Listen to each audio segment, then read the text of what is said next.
I disgusted my food-thieving roommate, by user shadow_Lily. My roommate was stealing my food and not only not admitting, but apparently bragging about it to my other roommates and calling me a pushover. I didn't want to participate in whatever they thought they were doing, especially since I am moving away in 2 months. But I do want my food. Today, they were sitting in the kitchen, chatting. I came in, took my meatballs from the fridge and licked them one by one while maintaining the eye contact with the thief. Then I licked several other items, spit into my milk, it's a waste of milk, but luckily there wasn't a lot, etc. She looked utterly disgusted. Eventually she asked, "Are you mental?" I calmly replied, "I always do this, didn't you know," and left. I don't know if she will stop, but her face of mixed disgust and horror makes it worth it. Edit, wow, I posted hoping to at least make a couple of people chuckle at my small win. But I got so many funny comments and cool petty revenge stories from you guys. Thanks. 3. A lot of people are suggesting to sabotage her stuff. I don't want to. As long as my food is safe, that's enough. I won't leave any unsealed containers, though. And the current situation is, my food was not stolen today. I will update if something gets stolen again, but if you don't see any more updates, that means I won. My mom kicked me out? Have fun throwing out your pillow, by user MrayF. So my 18F mother, 50-something F, kicked me out today because I wouldn't let her financially take advantage of me. She told me to get out and take nothing with me. Then she left. I'm really fortunate that one of my friends lives in the same building as me, so we were able to take everything I owned in about 3 hours. I've been seeing this coming for a while, so most of my things were already packed away. Now, a little context for my friend. She, bless her heart, has the worst body odor I've ever smelled. It's bad. Like never completely come out of fabric bad. And for the past 3 hours we have been running up and down 2 flights of stairs carrying heavy boxes. So, as we sit on the couch, resting and taking the place in before we never return, I allow myself one petty thought. I grab my mother's pillow and I hand it to my friend. She understands the assignment. That pillow goes under her armpits, her back, her chest, anywhere it can soak up 3 hours worth of sweat. That pillow sees hell. We put the pillow back in its place and leave. Now, I don't know if she actually meant for me to leave or not. But when she gets home and sees my room empty, I hope she regrets chasing away the last person who cared for her. And when she gets in bed and lays her head down on her pillow, I hope she cries. Edit, I'm not sure why it won't let me post the update separately, so I'll just put it here. Hi. So this was kind of my first time posting on Reddit and I'm surprised at how much attention this got. I don't come here often. I mostly just listen to r/. Thank you so much for your kind words and advice. Reading the comments have kept my mind off of things and a few gave me a good laugh, so thank you, really. I was really shaken when I made the first post and I left out a lot of details because I just wanted to share a funny moment. But I've been getting a lot of questions and I can't sleep, so I wanted to answer a few of them. The most asked one is, of course, what do you mean by taking advantage of you financially? First of all, no, she didn't ask me to pay rent. I would kill to just pay rent and know my living situation will be secure. I'm not sure where to start that would give enough context, but I'll start by saying that my mother is a narcissist. She is a miserable woman that everyone who has ever known her has hated. She is a leech that has only ever known how to take from others. She's been addicted to gambling since before I was born and she certainly hasn't stopped now. Anyways, I'll get into the main story. Please keep in mind that my knowledge is very limited. Most of it came from her, and she is the least honest person I know. I don't understand much of this to begin with. So, about a year or 2 ago my great-grandmother passed away and left her house to my mother. The house is in a gated community/trailer park, with a horrible board/hoa/something like that. I'm not sure exactly what it is. My mother explained it to me as a club, and to live there you need to qualify to join it. To qualify, you need to own a trailer, a truck to pull it, and go on a few camping trips with them. My great-grandparents promised that we wouldn't have to do anything, but the club demands that we go through the process to qualify to live there. Our living situation isn't awful, but it's stressful to maintain. My mother found some guy to drain of his money and they've been fighting over rent every month. I'm not told much, but I saw a paper that said we owe a lot.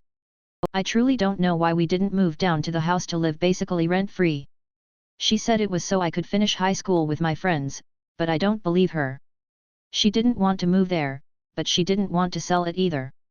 She claimed that it was both because of sentimentality and because she knew she would gamble all the money away the moment it hit her bank account.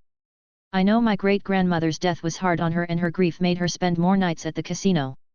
I would almost feel sorry for her if she didn't make her 16-year-old daughter comfort her at her grandmother's deathbed. So, once she burned any money she inherited, she pawned off the trailer and I assume the truck too, but I never heard much of it. She pawned anything valuable she could find. She would often ask me for money to keep from losing them forever. She'd often just ask me for money for any reason. Once she realized that she couldn't just win back enough money to get the trailer back, she started begging me for the money. Not me. Begging me to ask my dad for money. They've been separated since I was about 11 and haven't spoken a word to each other since. The night before my 18th birthday she told me that I needed to get money from him or she would lose the trailer and then we would lose the house. I already felt bad enough receiving any money from him, but asking him for thousands of dollars? For my mother? He would literally never give her anything. And apparently it would just be all my fault that we lost the house. I barely made it 20 minutes before breaking down and leaving school early the next morning, walking 2 hours uphill home. That was about 8 months ago. It's just been a constant stress with her demanding things of me that I just can't do every month or so. Recently she finally decided to sell the house because she couldn't qualify to live there. She found someone to sell it to, even if it's for a lot less than what it's worth. 5 days ago, I'm just sitting at my desk when she comes into my room and just tells me that she gave my number to her agent and that he's going to call me. She doesn't elaborate until I ask, why? And she just tells me that she's going to put the house in my name and that I'm going to sell it. I am 18. I barely understand half of the things she has told me about what's going on with the house. I really don't care whatever advantage I might get from it. It's too much stress and I have no idea what I'd be doing. No one is going to tell me what the consequences of this could be. I wouldn't even understand half of what I'd find online if I tried to look it up. I don't even know what to ask. This is an absurd thing to ask of anyone so inexperienced. Why is she doing this, you ask? She said that because of the taxes she owes, if the money went into her account, it would be used to pay them all off and she wouldn't get to keep most of the money. You see, I don't really understand it completely, but I've been told that this is tax evasion. My own mother wants to use me for tax evasion. Whatever her reasons and intentions, I don't trust her. I may be missing out on a lot of money, but my loss is none of her business. The consequences of her actions are finally catching up to her and she's upset that I won't sacrifice myself for her. I've got my whole life ahead of me and I don't want to start it off any worse than I already am. Anyways, I know that if I have that money, she will never stop asking for it. She'll just do what she already does, but on a larger scale, ask to borrow money, never pay it back, or pay half it months later than she said she will, then beg forgiveness while asking for more. She will do it for the rest of my life if she can. So I immediately called my dad and we made a plan to talk to the agent together once he gets back to my state from his vacation. Horrible timing. I know. But things happened way too fast. Today, I was still in bed when my mom comes into my room and again, just tells me that she's going to put the house in my name and have me sell it. Then she tells me there's fees, $1,200-ish, for doing this stuff and she needs me to get the money from my dad. I haven't even put on my glasses yet, much less think about what I'm going to say. So I just tell her what I always tell her, that he won't give her anything. And she just fucking loses it. I don't say anything else, what I'm realizing now is a trauma response, and it just makes her even angrier. She screams at me that I'm stupid and a bitch over and over until she just tells me to get out and go live with my dad. So yeah, I wish she just asked me for rent. Sorry if taking advantage of me financially wasn't the right way to put it. I'm just not sure what else to call it. Second most asked question is, are you okay? I will be. My dad is going to pick me up from my friend's apartment tomorrow. He's going to help me get my life together and make sure I'm successful. It feels weird for once to be thought of without anyone else gaining anything from it. My parents separated when I was about 11 to 12. We tried to make split custody work, but my mom wouldn't stop trying to turn me against him. She made me tell him I didn't want to see him anymore and I never saw him again until I was 15 to 16. I've been steadily spending more time with him since then. I've also been talking to a therapist for about a year. I'm not alone in this. Has your friend tried X? Your friend might have. Why? She, 18F, I forgot in the first post, oops, said she just has bad genetics and that a lot of her family has the same problem. Her hygiene is fine and most of the time I don't smell anything. It's just that when I texted her for help, she was also in bed and didn't have the chance to shower or put on any deodorant. With the constant labor and stares for such a long time, it was literally the worst case scenario. Did you get all your important documents? Sadly, no. My mother is a mess and so are her things. I wouldn't know where to find anything nor what they even look like. It's just something I'm going to have to deal with later. Freeze your credit. Haha, yeah, I don't have a credit card. I didn't have my own bank account until about 3 months ago when I got my first job. So much has been going on that I never got around to it. I don't have any kind of shared account with my mother, as there would literally be no point. She would just gamble anything I'd put in there. Before, I had a shared one with my dad that he would put money in every once in a while. I'm very fortunate that he's been doing well. Another edit, thank you for the advice. I'll admit I didn't really know what this was. I'm going to do this, don't worry. How do you not know how old your mother is? Because her birthday is on Christmas and I haven't spent a Christmas with her in about 3 years. We don't celebrate holidays and I wouldn't want to even if she wanted to. I literally forgot and it's not exactly something you talk about every day. I barely saw her, what with her door dashing to make money all day so she could waste it that night at a casino and all that. What was her reaction to the pillow? Sorry. I'm just as disappointed as you are. I never got a reaction text. Then, the question I assume I'll get, OP you're 18 and you just got your first job. What's wrong with you? You're lazy. Yeah, I have depression and what I thought was anxiety but has been recently diagnosed as CPTSD, a gift from my mother. I haven't been doing okay for as long as I can remember. I barely graduated high school, I definitely wasn't fit to work. I don't even have a driver's license because no one ever taught me how to drive. I was raised to be dependent on my mother. I wasn't even taught to think for myself. I'm just now starting to undo all the damage she's done. Her kicking me out will be the kindest thing she's ever done for me. I'll answer any more questions in the comments. And again, thank you to those that gave me the benefit of the doubt no matter how cryptic my first post was. Sorry for bad grammar or inconsistencies. It's almost 6 AM and it's been a long day. Another edit, I'll try to remember to update in the future. A lot of you have been suggesting that I might actually own the house. My dad suspects the same thing. I'll update once I have an answer to that. My brother ransacked my room.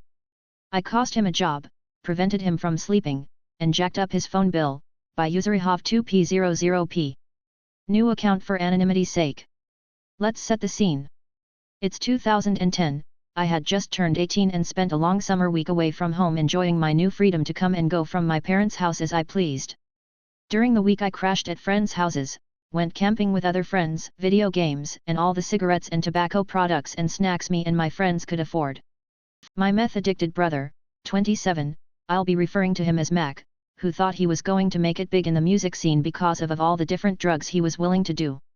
He thought being on acid made him play as well as Jimi Hendrix because Hendrix did acid. This is relevant because in one of his many drug-induced rampages, Mac was convinced his USB microphone was in my room. So Mac knocks on the door while I'm away, convinces my dad that he was recording in my room and left it in there. It was never in there. He was never there. My dad was so wrapped around Mac's manipulative finger that he never questioned anything he did. I kept careful inventory of my room because my parents and siblings would steal from me all the time and try to use my bedroom as a storage room for all sorts of things. Thinking back, his excuse was likely just to steal from me like the rest of my family did. Mac goes into my room, tosses the place like out of movie scene during one of his notorious benders. He flips the mattress. Empties out every dresser drawer onto the floor. Nothing was left the way I had left it. After all was said and done I had to spend 3 days cleaning and reorganizing my room because of how badly this tweaker destroyed everything of mine. Things were broken, clothes everywhere, bins and boxes dumped on the floor. It was like a tornado had rampaged through a trailer park in Iowa. My dad had heard all of this going on and did nothing. I showed my dad the mess. Dad just shrugs at me and says he's in his 20s, what do you expect me to do? How about fucking stop his strung out ass from tossing the place?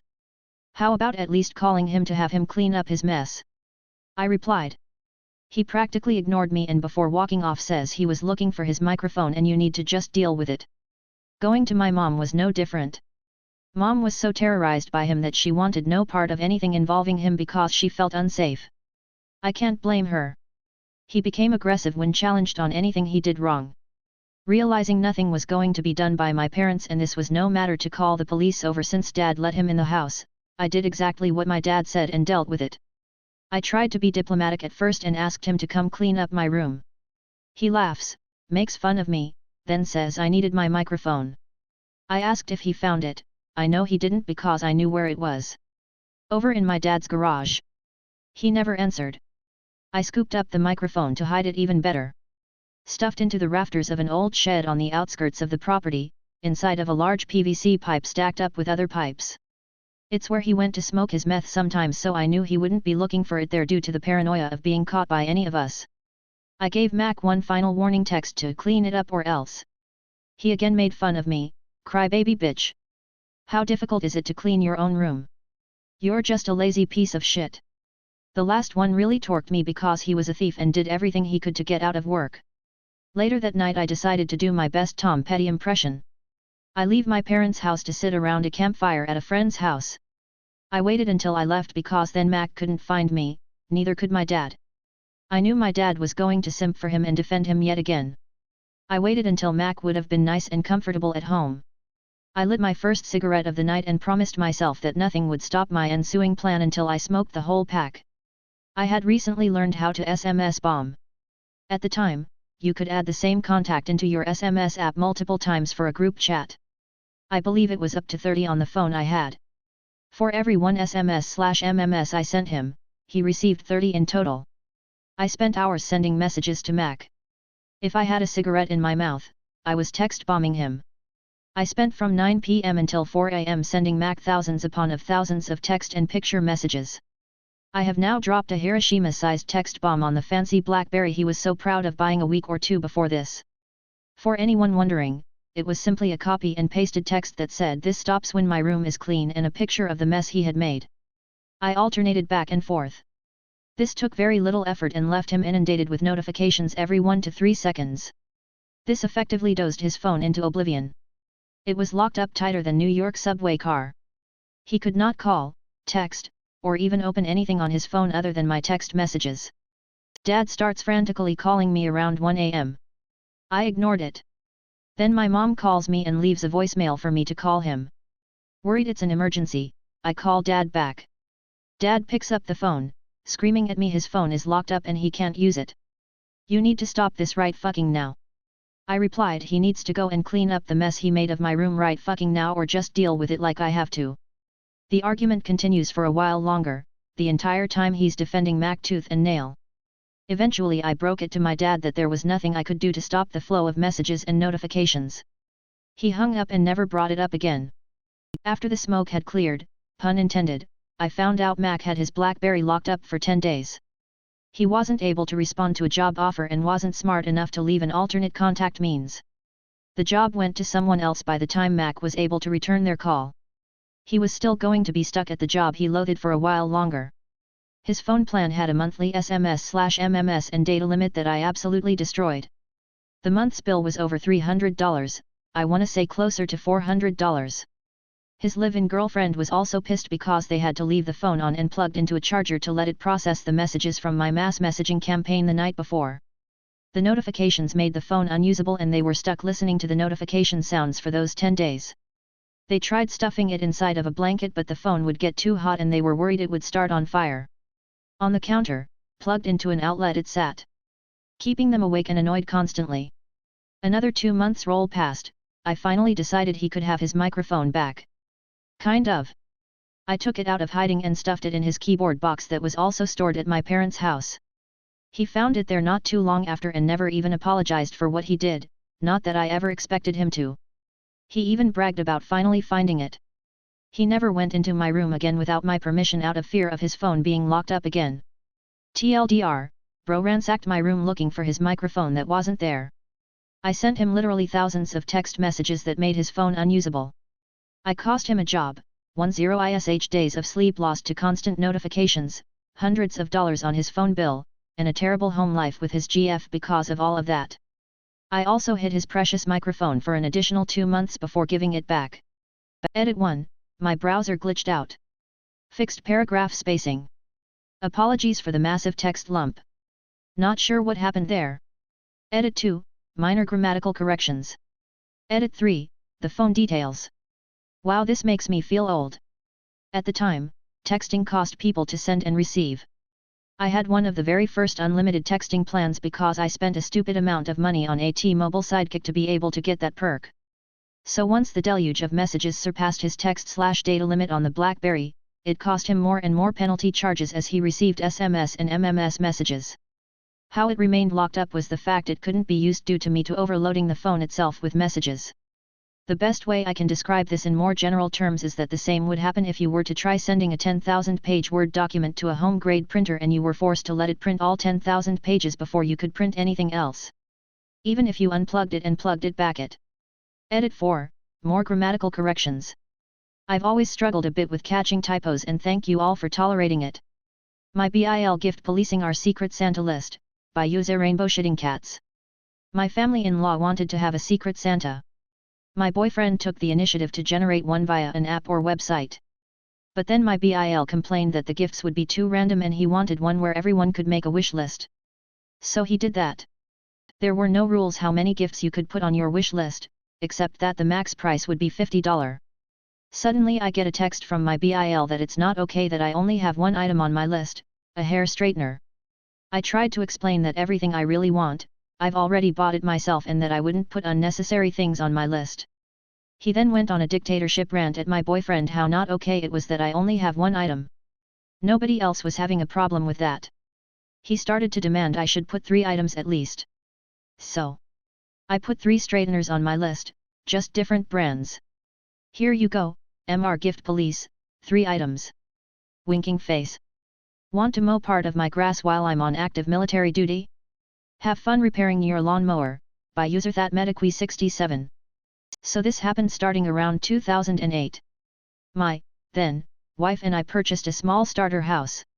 I was in the National Guard in a state that stays busy with natural disasters, therefore I stayed busy. My neighbor was a crabby old man that was retired and had too much time on his hands. He wasn't very friendly so I just kept to myself. While I was on active duty, my wife would stay with her parents so the yard would grow tall when no one was there. When I would get back home, my neighbor would spitefully cut one path of grass in my yard to let me know it needed to be done. After a few of these occurrences, I told him he can either cut the entire yard or he can stay out of my yard. He griped that I don't cut my grass enough. Once more, I came back home from active duty with one path of grass freshly cut. Cue petty revenge. My neighbor's mistake in all of this is that he always cut the same path of grass down the side of my fence. The next time my grass got even remotely tall, I went out late one night and laid down long strips of bale wire, approximately 10-20 feet strips, in the spot he always spitefully cuts. A week goes by, the grass gets taller. Neighbor takes the bait. The morning after, I see him under his carport with his mower lifted by a chain having to cut all of that wire tangled in and around his blades loose with cutting pliers. He never touched my yard again. Edit, posted from mobile.